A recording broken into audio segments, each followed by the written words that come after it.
the lunar surface is one of the most recognizable in history.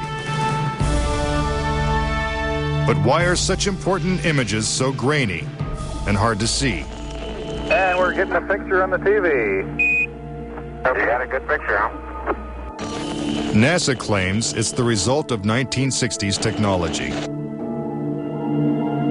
If you go back and look at it, the Apollo 11 mission was some pretty awful video by today's standards. These were ghostly images. It just did not look very real at all.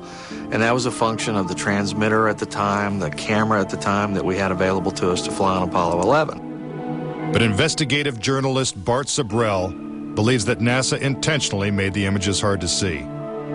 NASA orchestrated the hoax in a very unique way through television. They had one picture, which they completely controlled, black and white, grainy, that convinced everybody we were on the moon. We had no reason to doubt it. They had complete reins over the pictures, over the sound. I mean, sad to say, it was easier than people believe. But despite the lack of clarity, conspiracy theorists see evidence suggesting that these images were staged. It's absolutely unreal. Although it appears that the astronauts are moving in the moon's gravity, which is 1/6 that of the Earth, Percy notes that when the speed of the film is doubled, the astronauts appear to be running as if in Earth's gravity.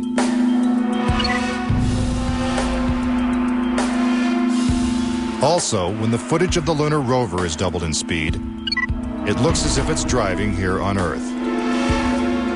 But there's another reason some believe the Apollo missions were shot on Earth.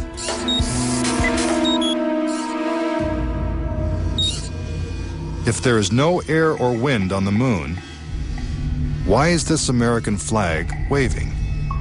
The fact that the flag flaps on the moon where there's no atmosphere means that there must have been a little blast of wind out in Area 51 where they shot this. Could these questionable images simply be the result of astronauts struggling to plant the flag into the lunar surface? Or is there more going on than meets the eye? What about the still photography? Some say the design of the bulky spacesuits would have made it extremely difficult for the astronauts to operate their chest-mounted cameras. The man who designed these cameras is Jan Lundberg. Once on the moon, on the lunar surface, in the dress, in the life support system, you couldn't see the camera.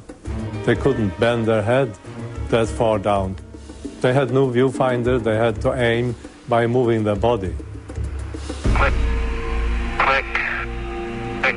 If the cameras were so difficult to manipulate, how were thousands of photos taken with crystal clarity and precise framing? The pictures that we see that allegedly were taken on the moon are absolutely perfect. But with closer examination, Casing says flaws begin to emerge. Unfortunately, errors were made which are now being discovered. Conspiracy theorists point out that lighting is a major flaw in the lunar photos. Case in point, on the moon, the astronauts' only source of light was the sun. They had no extra lighting, no flashes or things like that. Yet in this photograph from Apollo 14, the shadows are cast in different directions, suggesting multiple light sources.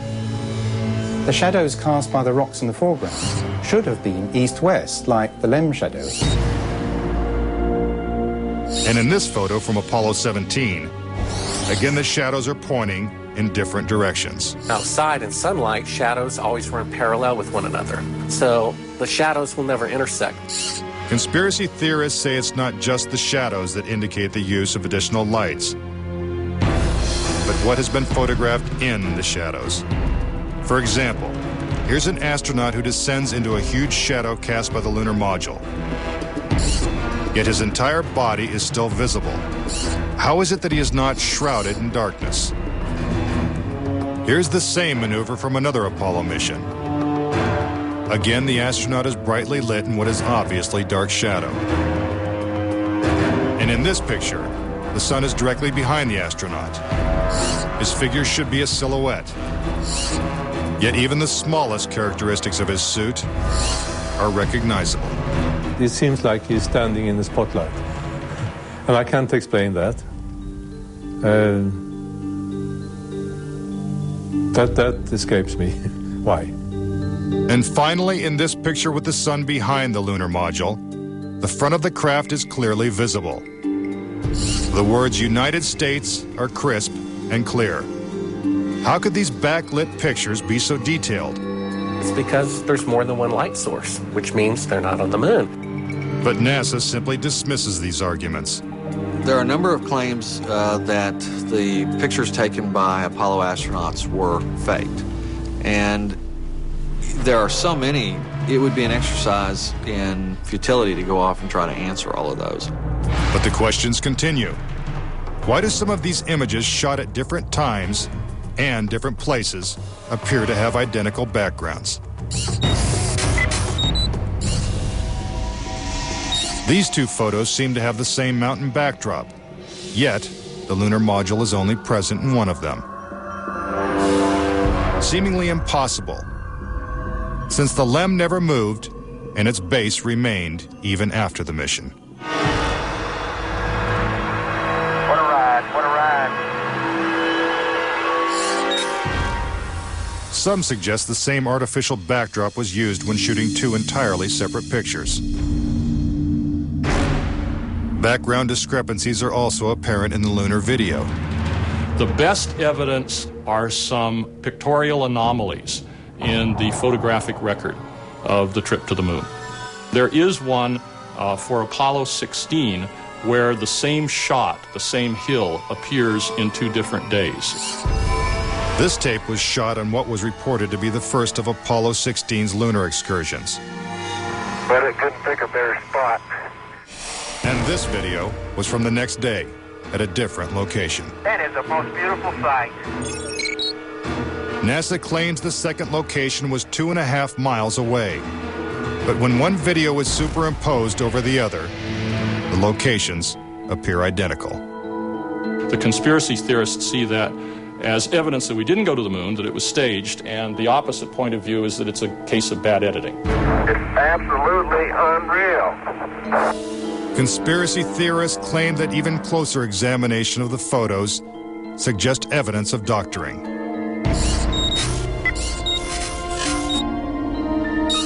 For reference, crosshairs were permanently etched into the lunar cameras, so they would have to appear on top of every image. But in this photo, a crosshair is behind a part of the lunar rover. This situation is impossible and has to be the result of technical manipulation and doctoring of the image. And in this photo from Apollo 11, the equipment in the foreground is covering the crosshair, not behind it. And in another from Apollo 12, the American flag is covering one crosshair and the astronaut is covering the other. When presented with these questionable photos and videos, NASA refutes the conspiracy theories. Some range from incredibly complicated to incredibly goofy.